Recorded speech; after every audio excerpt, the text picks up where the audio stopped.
Hi, this is Jason from Sweaty Hero Comic Bargains. Today we're looking at Star Trek The Classic UK Comics Part 1.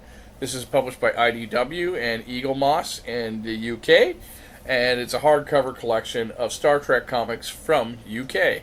And these were reprinted from comic strips from TV Joe and from other TV 21 and Joe 90, Valiant and TV 21. 37 original storylines were made for that from them up till the 70s, and these are they're not really in continuity, but like Marvel, this was not Marvel UK. This was a UK publisher that did these original stories, and the artwork is really good. They are more like comic strips now. You can see that because of the way that it was like probably on newsprint paper or something, that when they reprinted it on this hardcover, you kind of can't really see correctly the overlap. You know what I mean? You gotta really you would have to really press hard on some of these pages. Even then, I would say that it doesn't. You know what I mean? But the stories themselves are really great. The artwork is really good. Funny thing is that because of the UK not having seen the show, that when they got notes either by phone or by mail, there was some errors, like Captain Kurt, Kurt is the Captain Enterprise, the size of the Enterprise, different things, and different types of.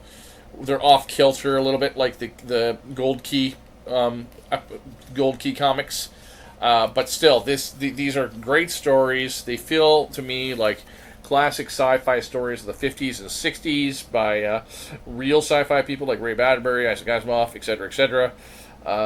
Very much true sci-fi. But I love the artwork, and I love the attention to detail that these stories have. You can see from the artwork that there is an attention to at least likenesses, even though they were working from the little knowledge that they had of the stories, but they're very detailed, and several artists have worked on this. I love this panel. I think that panel with that alien, that's cool. You can see that really at the far right there. That's a cool panel. What's another thing? These are a cool bird-like race. There's a cool bird-like race here. You know what I mean? So you can see there's just all these kind of original ideas. There are some off models for communicators and the like, and like even Klingons and stuff. But there's some awesome stories in here too. This took me. I bought this 2 years ago at a dollar store in Thunder Bay, Ontario, Canada. And at the time, there was a lot of these different hardcovers. So there's some hardcovers that reprint some of the DC run from the 80s and 90s. Some reprints the Wildstorm run. And it goes all spectrum of all the different Star Treks up to the early 2000s, I think.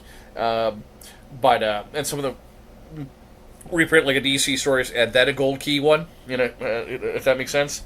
But I found that, as someone who grew up on Star Trek and was a fan of the Star Trek movies, even more so than the TV show, that it really was cool to read these stories of Star Trek that are kind of untold tales I never heard of before.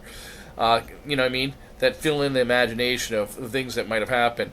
Especially the DC run. I mean, I have lots of singles sitting around in my comic book box to still read that I found a couple years ago. But they fill in the runs between the movies, even though technically speaking, in the movies themselves, there's not much room for those stories, but it doesn't matter. Who cares? It's fun. But same thing with this. This would take place during the original Kirk era of when the timeline of the TV show would be.